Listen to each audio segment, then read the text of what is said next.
असां पखे शहर में मौजूदु आहियूं। पखे शहर वासियुनि अनोखो एहतजाज कयो आहे। उन एहतजाज जो मक़सदु इहो आहे त जेके सिंध हुकूमत ऐलान कया आहिनि, हिन ऐलान में 2 करोड़ जेका कंबर शहदाद कोट जी जेका बजट आहे, उन हवाले सां हिननि शहरनि खे को बि लाभ हासिलु न थियो आहे।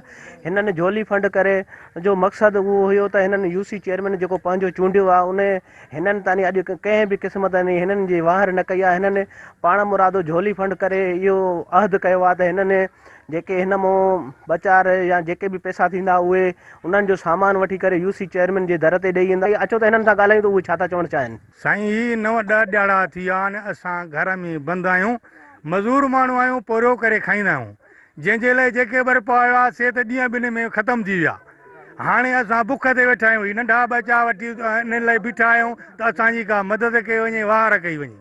असां जेको ही झोली फंड कयो आहे, असां यूसी नाज़म खां कयो आहे। यूसी चेयरमैन जे हिसाब सां कयो आहे त उहो वीचारो ग़रीब मिसकीन आहे, हुनखे असां ॾियूं फंड करे, जे पूरी हुनजी नथी पवे। असां वटि जेको बि खाइण पीअण जे लाइ का बि वसाइल कोन्हे, को राशन आहे ई कोन। बुख ते वेठा आहियूं, ही नंढा बच्चा ऐं पाण बुख ते वेठा आहियूं। जे ॿार पोरे पाल खां निकिरूं था त पुलिस जा डंडा खाइण था पवनि। घर वे त नंढा बच्चा पिया था रोइनि। अच्छा, तव्हां कहिड़ो पोरियो कंदा आहियो? मां साईं मज़दूरी कंदो आहियां, घर गाॾी ते पोरियो कंदो आहियां। दिहाड़ी साईं 200-250 रुपया। भई अॼु 9 ॾींहं असां घरनि में वेठा आहियूं, असांखे का शइ बि हिनमहिल ताईं न मिली आहे। यूसी चेयरमैन ॾे असां चऊं था भाई जेको फंड आयो आहे, राशन आयो, असांखे ॾिनो वञे। ग़रीब माण्हू आहियूं, हारी मज़दूर आहियूं, ॿाहिरि निकिरूं था, पुलिस निकिर नथी ॾे, घरनि में वेठा आहियूं बुखुनि ते। असांखे का बि हुकूमत जी तरफ़ हिनमहिल ताईं का सहूलियत असांखे न मिली आहे। नंढड़ा ॿार असांजा मासूम ई रोअनि था, मानी गबे जे लाइ असांखे हिनमहिल ताईं का शइ कोन्हे का। महिरबानी करे असांखे ही राशन ॾिनो वञे। DC साहब कंबर राशन इशू कयो आहे, यूसी चेयरमैन चए थो तव्हां कुझु न मिलंदो। असांजो ॻोठ आहे पखो खैरपुर जूसो, यूनियन काउंसिल आहे असांजी, यूसी चेयरमैन खैरपुर जूसे जो आहे। असां मज़दूर माण्हू आहियूं, रोज़ तगाड़ी ते ॾियाड़ी ते वेंदा आहियूं, पर हिन लॉकडाउन जे करे बंदि लॻो पियो आहे। असांखे का सहूलियत कोन्हे, काॾे निकिरी नथा सघूं। न ई असांखे हुकूमत तरफ़ां को राशन या फंड मिलियो आहे।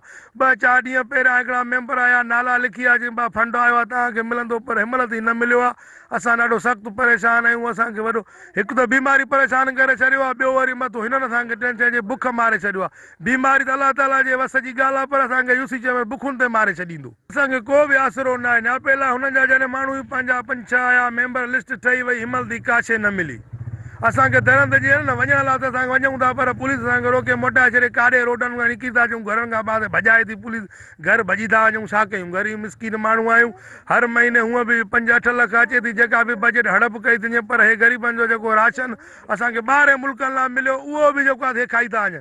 असांखां वधीक ग़रीब आहे यूसी चेयरमैन, त पोइ असां हिनखे फोड़ी करे सभु पाड़े वारा वञी हुते ॾेई चऊं त तूं मिसकीन ग़रीब आहे, असां त मज़दूर माण्हू आहियूं। असां कुझु ॾींहं पहिरियां जेको आहे सो ॿुधोसीं, जेको आहे चयूं 10 ॾींहं गुज़री विया आहिनि। 10 ॾींहं पहिरियां चयूं त लॉकडाउन आहे, बीमारी आहे, बीमारी हिकिड़ी आई आहे, उन बीमारीअ जे करे तव्हां घर में रहो, ॿाहिरि न निकिरो, छो जो फैलिजे न, बीमारी वधंदी। सो इन करे तव्हां घरनि में मौजूदु रहो।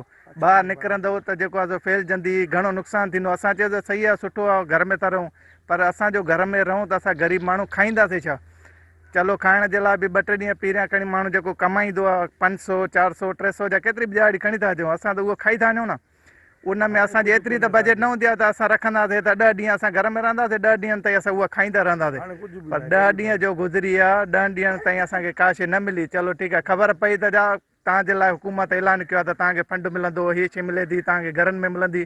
असां ख़ुशि थियासीं त कुझु मिलंदो, पर कुझु ॾींहं पहिरियां असां चयोसीं त ख़ुशि थियासीं मिलंदो, वरी नाला लिखियूं, असां मुतमिन थी वियासीं त सही आहे, सुठी ॻाल्हि आहे। पर हाणे ख़बर तॾहिं पई जॾहिं असां उन्हनि खां चेयरमैन यूसी चेयरमैन खां पुछा कईसीं त छा असांजा बि फंड आयो आहे, काफ़ी शहरनि में विराइनि था, असां ॾे बि आयो आहे। चई उन यूसी चेयरमैन चयो त असांजे शहर में का शइ आई ई न आहे। तव्हांखे केरु चयो आहे? हिन तक ते त का शइ आहे ई न। मां यूसी चेयरमैन आहियां, मूंखे का ख़बर ई न आहे, हिते आयो ई न, असांखे मिलियो ई न आहे। पोइ हाणे शायदि उनखे मिलियो न आहे, या उहो जेकॾहिं मिलियो अथसि त पोइ उहो काॾे कीअं? सो असां वसारनि खे अपील था कयूं त जेकॾहिं हिन यूसी चेयरमैन खे न मिलियो आहे त हुनखे ॾियो त असांखे बि मिले।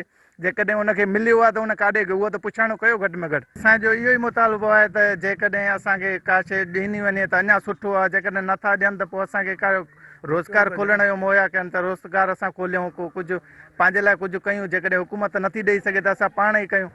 जी हेतिरो फंड मिलियो यूसी चेयरमैन खे त असांखे ॾियणु खपे आहे, घणो न त थोरो ई थोरो माण्हुनि खे ॾियणु खपे। असांखे 10 ॾींहं गुज़री विया आहिनि, का शइ न आहे मिली। असां जेको आहे घर ॾे वियूं था, असांजा ॿार आहिनि, असां उन्हनि खे ॾिसूं था, असांजो ख़ैरु आहे, पर नंढा ॿार बच्चा आहिनि उन्हनि जे लाइ त खाधो कुझु हुजे न। 9-10 ॾींहं थी विया आहिनि असां घर में मौजूदु आहियूं। असां ॿाहिरि निकिरूं था त पुलिस असांखे विढ़े थी, चए थी भॼे वञी घर वियो, चए करोना वायरस बीमारी आहे पेपर असांखां हितां लिखाए वठी विया आहिनि। जेको 20 रुपया वारा बटालू 50 रुपया थी विया आहिनि।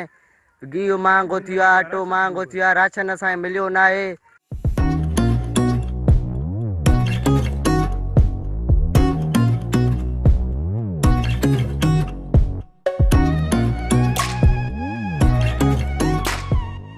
जी नाज़रीन, पखे शहर वासियुनि अनोखो एहतजाज कयो आहे। उन एहतजाज जो मक़सदु इहा आहे त जेके सिंध हुकूमत ऐलान कया आहिनि, हिन ऐलान में 2 करोड़ जेका कंबर शदाद कोट जी जेका बजट आहे उन हवाले सां हिननि शहरनि खे को बि लाभ हासिलु न थियो आहे।